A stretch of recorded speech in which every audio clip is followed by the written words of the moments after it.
Hi, my name is Greg, and I'm an instructor at YTC. I'm going to talk to you today about online learning. We are using a number of different tools to help our students learn in an online environment. It is different from what you are likely used to, but most people find they are able to adjust, and some even end up preferring this way of learning. I will be going over some of the more commonly used tools to help you become more comfortable with the tools and the technology. I would suggest pausing this video along the way to try some of the things that I will be talking about.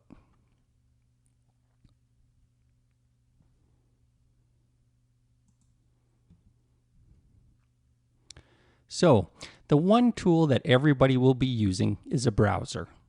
A browser is a program that allows you to view and navigate materials saved or uploaded to the internet. You likely are using a browser right now to access this presentation. There are many different browser programs. 3 popular examples are shown. Since you will be using Gmail and other Google products, it is best to download and install the Google Chrome browser. Using the Chrome browser to access the many Google applications you will be using is going to eliminate a number of potential problems.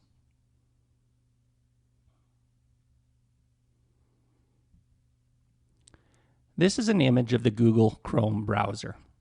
You can see several tabs have been opened. They are displayed along the top of the window. The tab that is highlighted with a white background is the one that is active. It's displaying the weather report for Edmonton. If I clicked on the first tab in the top left corner of the screen, I would open my email. After you've been using Google Chrome for a while, you might want to try some advanced time-saving features that are found under Settings. The Settings button is located in the top right corner, and I have a red arrow pointing to it. For instance, you can choose to have Chrome automatically open the same group of tabs every time the browser is open. Look for the On Startup feature under Settings, and click on the radio button called Open a Specific Set of Pages. It's a very useful tool. Creating bookmarks for frequently used websites will also save you time and is another useful thing to learn. There are a lot of different places where you can create your bookmarks. The bookmark bar is located in the line directly below the address of the web page you are visiting. In this case, the CBC website. Note that I have added a number of course links to the bookmark bar, starting with Gmail, then calendar, etc., etc.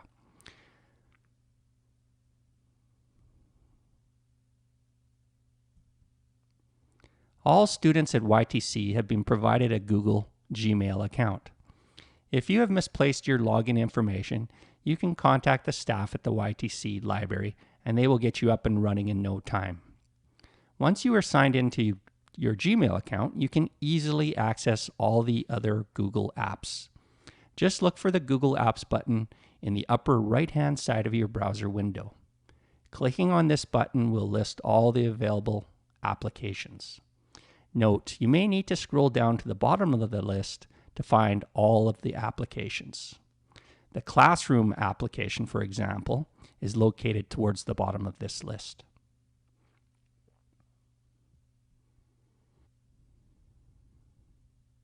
Video conferencing using Google Meet allows you and your instructor to see and hear each other. That's as long as your computer has both a microphone and speakers.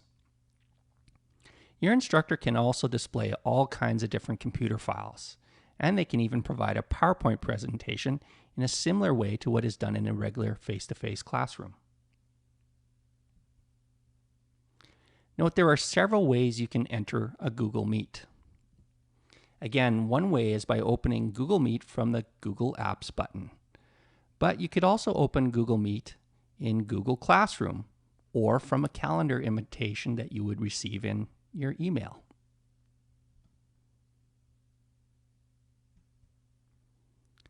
This is the view when you first enter Meet.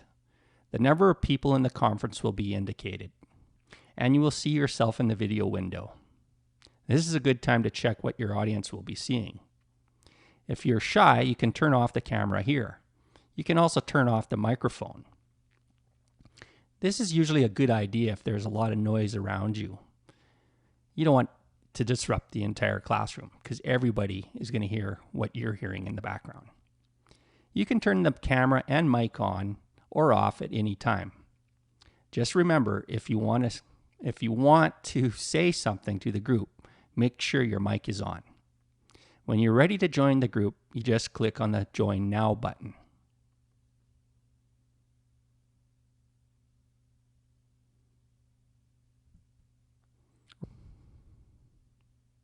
What does it mean to download a file? When you download a file, you are making a copy of a particular file and saving it on your own computer. Your instructor may want you to download files that they have saved to the Google Drive. When someone uploads a file, they are taking a copy of a file from their computer and saving it to another location on a computer server. Your instructor may ask you to upload an assignment that you've been working on. Often files are saved to the Google Drive. Uploading files into Google Classroom is a similar process.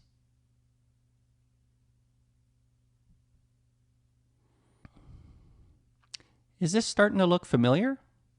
It's the same procedure we use to open Google Meet, but note, you can find the Google Apps button in many different applications. For instance, it is also found in the same location in the Google Calendar and the Google Drive.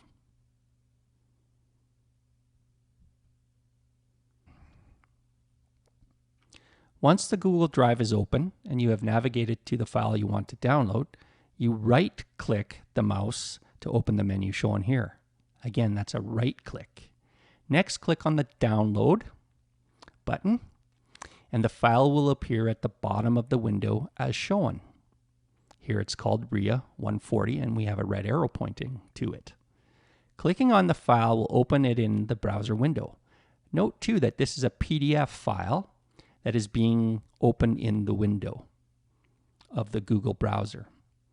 If you want to see where the file was saved on your computer, perhaps you want to open it up later, you click on the little arrow to the right of the file name to open a menu. Then click Show in Folder. This will pop up a folder and it'll show you exactly where it's located. Another way of doing it, if you need to access the same file at a later date and you didn't save it, or you're not too sure where it is, you can hold down the Control button and press the letter J at the same time, and it'll pop up within the browser showing all the files you've downloaded.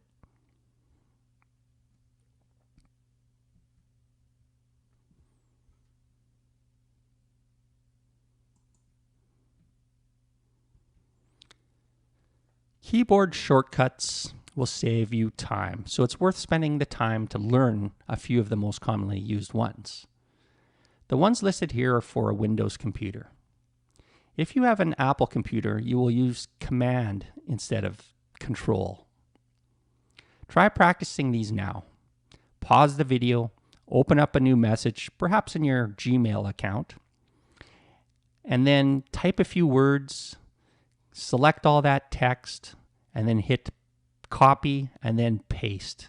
Paste it a number of times just so you can see how easy it is to copy and paste text. Quite often you're going to move text between different applications. You might pull some text from one document to put into another. These keys, these 4 keys, are key. And remember, both keys, the Control and the actual letter, like Control V for paste, need to be pressed at the same time to make it work. You might also want to give the Control J shortcut another try now, but make sure it has to be, or note again, it has to be within the browser window for that command to work.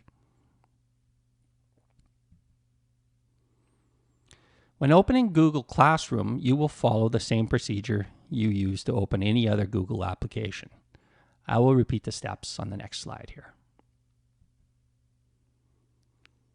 So step 1 is usually opening up Gmail.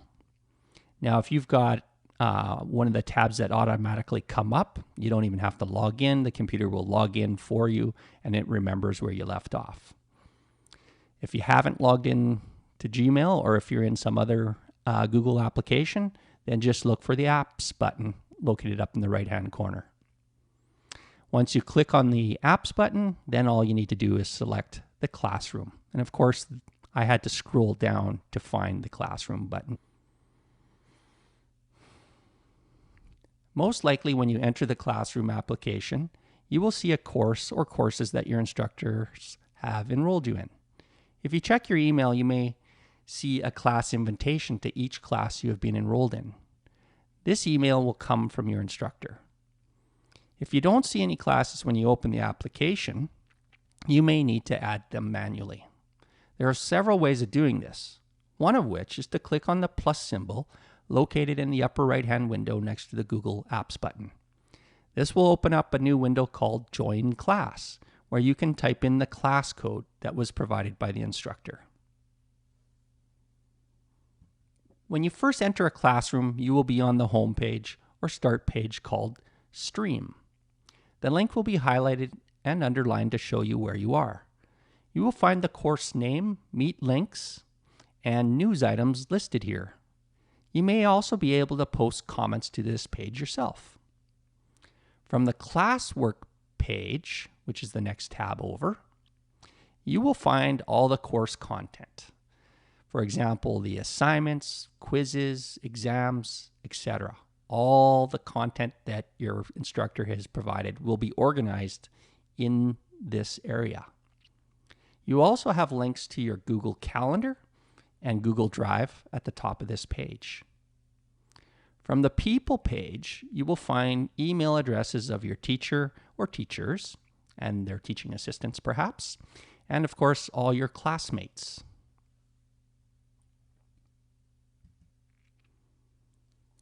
You may find many documents are saved in the PDF format. You may need a program called a PDF Reader to view PDF files outside of the Google browser. Adobe Acrobat created the PDF format, and they have a free PDF Reader you can download from the link provided.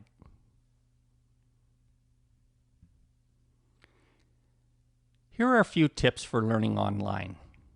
One of the most important things you can do is to, if possible, set up your computer in a dedicated, distraction-free learning space. Using that same space every day will help you get into the groove of the online learning. You want to make sure, if at all possible again, to read all the recommended materials before class. It really helps you stay on top of things and to ask better questions. Third point there is to participate in class. Ask questions. If you don't understand something, make sure to ask the question. If you have a question, chances are there are a lot of other people with that same question in mind. Next point, ask for help. When you need help, ask for help. That's what us instructors are here for. The fifth recommendation is make time for exercise. Exercise is great at helping you reduce stress levels. So if you can, get out there, go for a walk. For more ideas, you can follow this link here, but you can also just do a Google search for tips for online learning. There's lots of different tips that you can look at and try to implement. And that brings us to the end of the presentation. If there are any questions, please feel free to email them to me. I'll try to respond as quickly as possible. And maybe if enough people ask the same question, I'll create another video and post that one alongside this one.